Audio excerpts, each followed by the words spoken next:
This is the politics of everything, and I'm your host, Amber Daines. Welcome to the podcast where we want to discuss the politics of everything, from money to motherhood, nutrition to narcissism, startups to secularism, the environment to equality, and much more. Our guests are experts in their field or topic of choice, even if you've not yet heard their name. This is a bipartisan podcast, so while we love exploring varied views and get a buzz from a healthy debate, by no means is this a one-sided forum for any one political view. So please listen up and enjoy the politics of everything. Who else wants to find their inner genius? I know I sure do. My guest today, Dan Shi, works assisting professionals and entrepreneurs to find clarity in their career and their life so they can focus on what matters most.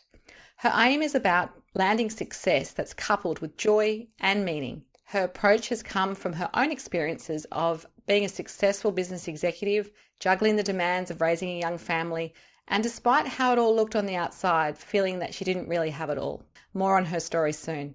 I'm really curious to hear about how Dan has tapped into this approach that we can all benefit from as we explore the politics of inner genius.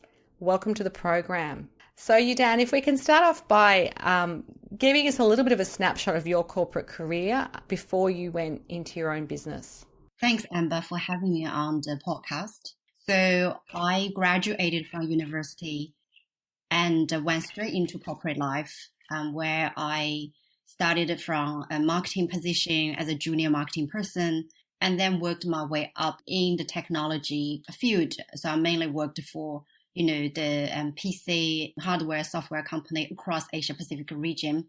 And eventually I ended up becoming a chief marketing officer for Lenovo, which is now the number one global PC brand. And at the time I was working for them as the chief marketing officer for Australia and New Zealand. So my career up until that point was still, pretty much what you call traditional vertical. Yes, you climbed the corporate ladder and I guess, obviously reached a pinnacle of success, if you like. I know that while you were working, you obviously had some inkling that you wanted more from your life. And my understanding is that you started what is now your full-time business as a bit of a side hustle before you moved into it full-time. So how did you start to go on that journey? Yeah, towards the end of 2008, so I was about age 32, and I started to have this niggling feeling despite I seemingly had it all, if you call looking at a success in the traditional sense, which is the money, social status, having family and house. And in a way, that's all I kind of ever wanted. If I think back as the young Dan, I was born in a very poor village in China. So I think for a very long time, I'm looking at the world, I go, that's what I wanted to be. But towards 2008, 2007, I started to have this feeling that I don't even know myself anymore for some reason. In the race of trying to get to the success we all strive for, I kind of don't know myself anymore. But what really became the turning point was in 2008, I became sick and I was rushed into hospital emergency room one afternoon and I was very, very close to the death. And just before they pushed me to the operating room, I had this strangest feeling. Never had this before. It was this deep sense of regret. Like, I was only 32 at the time, and this year is my life year. So I kind of made a plea and bargain with the God. You can say that if you let me come out of this, I'm not going to live a life as if I pretend, I wanted to find who I am at the time, but I didn't have the courage to do it. But after the operation, I was very determined to find out why it bothered me and how I can really, go start to live and work a life that I believe it is truly my life. So that's kind of the beginning of my journey. And I think you wouldn't be alone in that. I think, you sound like you had what we call traditionally the midlife crisis a bit earlier than some. I think 40 used to be the benchmark year when everyone was like, is this it? What's ahead? I've done it all. But, it's not sort of satisfying me in many ways and it's not making me maybe happy and have purpose. And I guess from there, how did you start to go off and do short courses, or how did you actually then, once you did recover from being unwell, what steps did you take to start this journey where you could start your business and I guess find more meaning and purpose in your own life? Yeah, so you're spot on, Amber, when you say I was not alone. And the research has shown I'm absolutely not alone. You're also right of saying it sounded like a midlife crisis, even though I was fairly early. Now, the research has shown actually normally for a human being, normally starting from as early as the early 30s, which is my age at the time, it is fairly normal. We're starting to question everything we have achieved up until that point. The things normally only start to get a bit deeper. In 40 and 50s, only because traditionally our life tends to finish that, almost finishing 50, 60. So that's why people used to call midlife crisis in that way. But actually, a lot of people ranging, in 20s, 30s, all through actually questioning that all the way to 70s, 80s. I did start my self-discovery journey like a lot of people. At that point of time, you would, the things you do, definitely for me was I would read books, I went to courses, I talked to a counselor, I even did a therapy. I thought something was seriously wrong with me because I have it all and I should be grateful. And I was constantly reminding myself to be grateful, think about the other people less fortunate and trying to stay positive. So I was using all of this methodology, but none of that helped. None of that helped that you can pretend to be grateful. And you can talk about your upbringing for hours and for years. It does not still help to actually find a clarity around who you really are. So once I've tried all the traditional sense, also to me, realistically, I had 2 young children. My younger daughter was only 3-4 years old.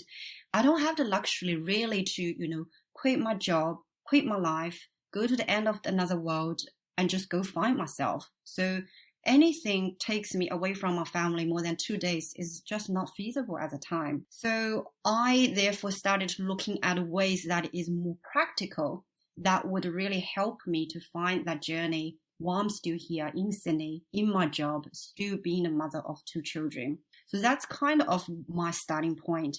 Would you like me to tell you a bit more around how I eventually find? Absolutely. And I think just to jump in here, it does sound like a familiar process that I've also been through in my own life. And I also have 2 children. So there you go. We're walking similar paths and we're probably a similar age. I guess what I'd love to get into is, in a nutshell, what is this sort of strength and inner genius approach that you developed? It sounds like you have found, I guess, a renewed direction and an energy that's making you, in your own words, a better leader and a better mom and probably a better partner as well. And also leading you to those feelings of joy and success and overall fulfillment that's really what we want. I mean, I don't really like using the term happiness too much because I think that's bandied around a lot. But yeah, if you could just sort of unpack for us how you got to this approach that you've developed and what's involved. Yeah. So in contrary to the traditional way of, if we are unfulfilled, unhappy, traditionally a lot of people would start seeking external validation. So, and this is when you typically see the behaviors around, you might thought a holiday can fix this, a promotion can fix this. But all of that is just an external stimulation and a validation.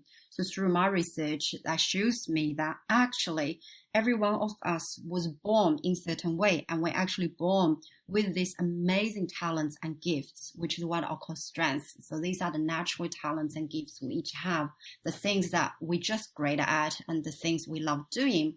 And then, so when I looking at that, it completely made sense, because part of the reason a lot of people are not happy in that job is because actually they fall into job through just by life. They fall into job by expectation. They never really ask themselves this question: what I am naturally really great at and what I truly enjoy doing. And then on top of that, I also overlaid 2 more factors. So really, in a nutshell, inner genius is we look at intersection of your strengths, which is your natural talents and gifts, and the passion, which is what drives you, what motivates you in life. And the third component is the value. What value can you contribute to others, to the world, to the team, to the company, to your clients? We're looking at the intersection of these 3 circles: your strengths, your passion, and your value. The traditional approach, though, you hear people say this a lot, just go pursue your dream, just go pursue your passion, and with all the resilience and persistence, you're going to achieve it. It's not like that, because if you're only just looking at a passion, if you don't have the natural talents back you up, and if you cannot articulate the value and the contribution you give to the world, then that passion is very much self-indulging. So that passion is very much a self-centered hobby. And therefore, when you're looking at intersection of all three, this is where you get the most joy. Think about this. When you doing something you're truly great at, what do we get? We get the confidence, right? We get the competence. When you do something you're passionate about, you get this joy, you get this motivation, get out of the bed every day. When you get the value you can give to other people, what do you get?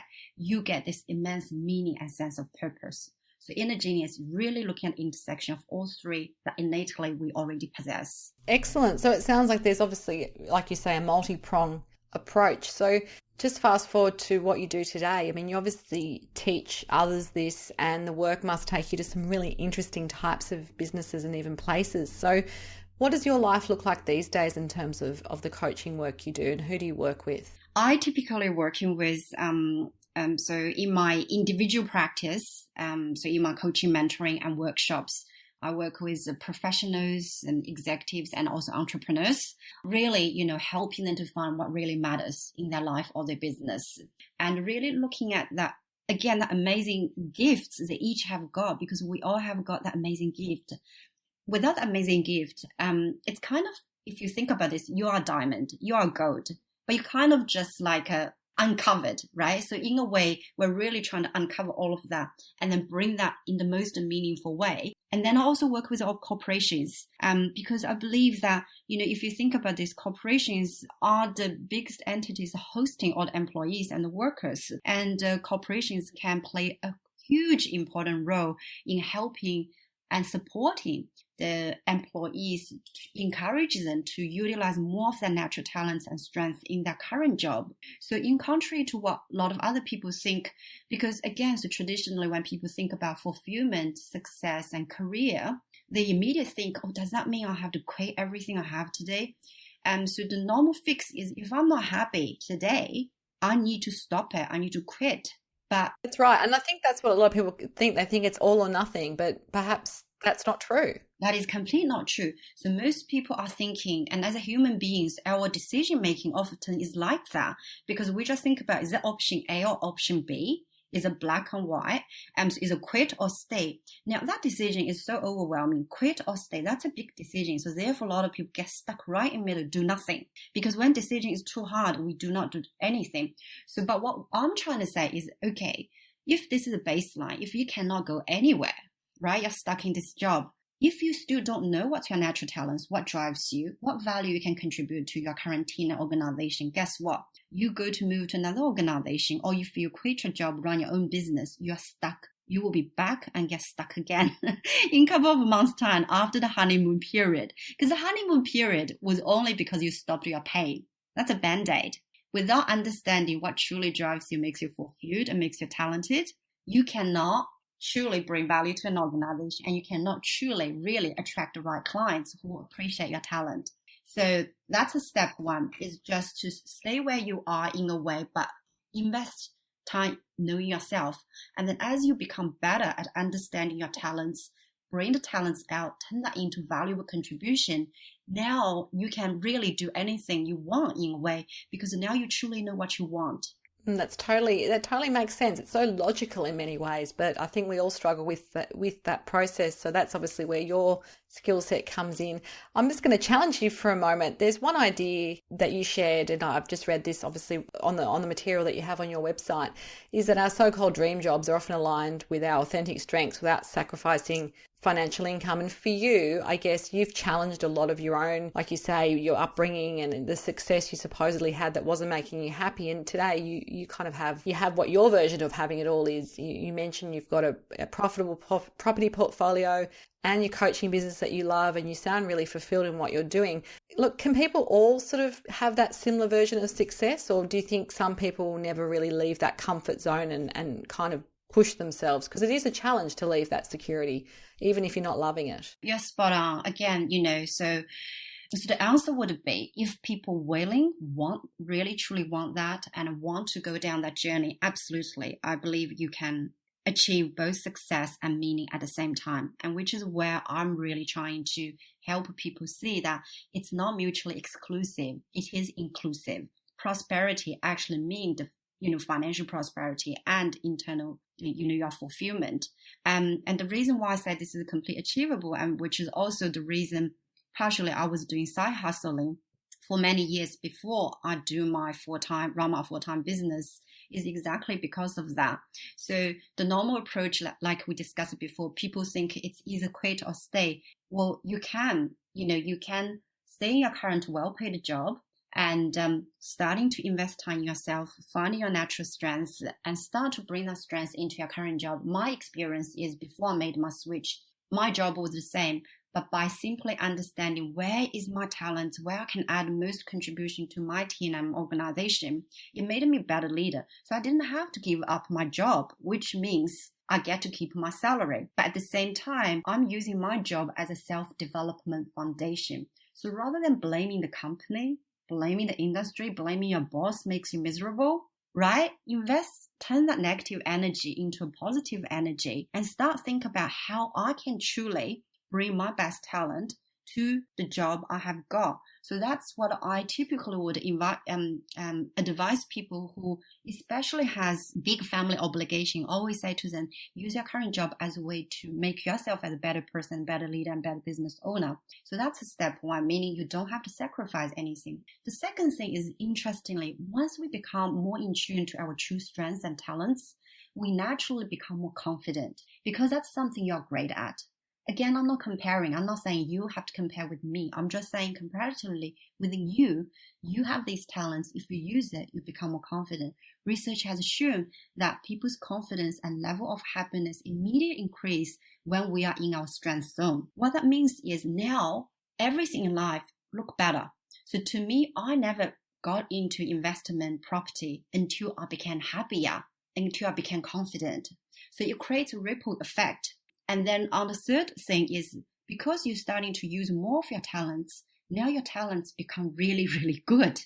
So for me, for instance, for a very long time, I knew that my ultimate would be doing the coaching and training and speaking, which is what I'm doing today. But I still needed a time or period to practice that.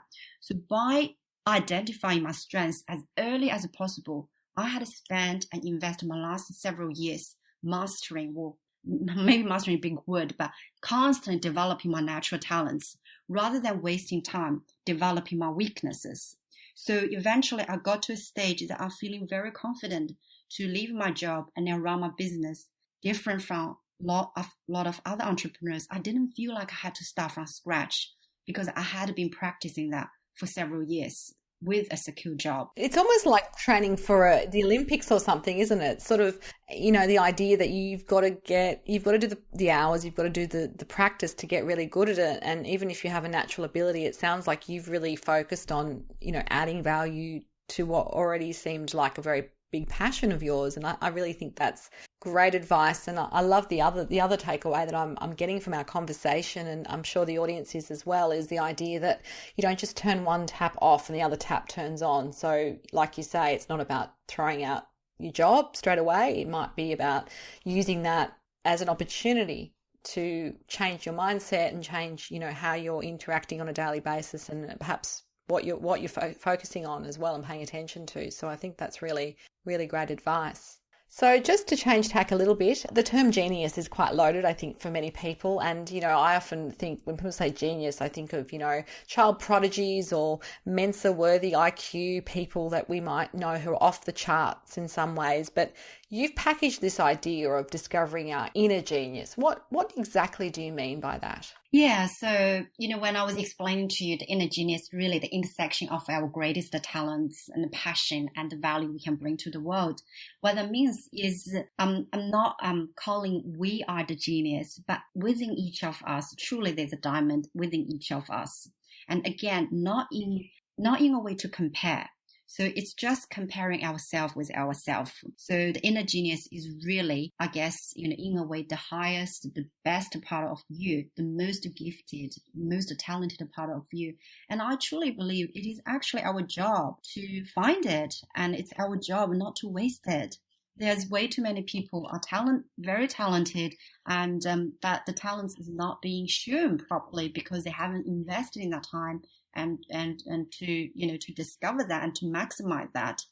So also on the term genius, There's research actually has shown this great guy called Nick Jablick in United States has done a research over 300,000 people. He studied people who's very successful, who's genius, and who's highly fulfilled. What he discovered is that out of 300,000 people, there is only one single attribute that separates the people who's on the top of the game. So I'm talking about success and fulfillment with the rest of the population. That is their ability to know their strengths and ability to maximize it. So there's tons Wow, that's incredible. So ability to know their strength and ability to maximize it. Yeah, and they're very logical, isn't it really? Very, very logical. Makes complete sense.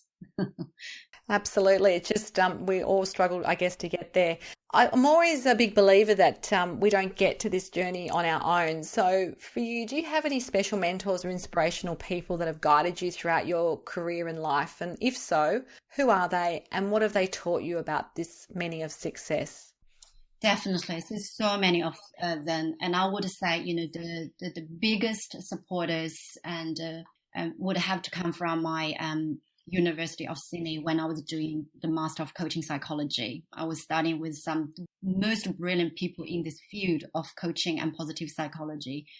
Dr. Tony Grant, who's the father of coaching psychology, Dr. Susie Green, which I absolutely adore. She's a world-renowned positive psychologist in the field, and Dr. Alex Linley, who's a UK strength psychologist. He's the one created strength psychology in the field.